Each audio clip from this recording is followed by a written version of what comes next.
ఏడ పడితే మీ రా ఆడ బీసీ డిక్లరేషన్ చేసినావు కదా, ఆడికొచ్చి కామారెడ్డికి వచ్చి బీసీ డిక్లరేషన్ చేసినావు. ఏది మరి ఏడికి పోతే ఆడికొచ్చి ఒట్లేసినావు కదా దేవుళ్ళ మీద మొత్తం దేవుళ్ళ మీద ఒట్లేసినావు కదా.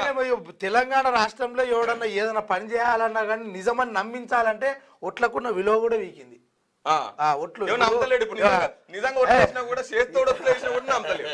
దొంగలు అట్లా మోపారు, ఏం చేస్తావు?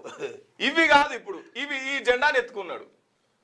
ఇగో ఇట్లా ప్రజల్ని పక్కదో పట్టించేందుకు, ప్రజల దృష్టిని మళ్లించేందుకు కొత్త కొత్త నాటకాలు ఎత్తున్నారు. ఇక నిన్న ముఖ్యమంత్రి దావోస్లుంటే అది ఉప ముఖ్యమంత్రి బట్టి విక్రమార్క దగ్గర, వాళ్ళ ఇంటి దగ్గర పాత కాంగ్రెస్ లీడర్లు అంతా కూర్చొని మీటింగ్ పెడుతున్నారంట.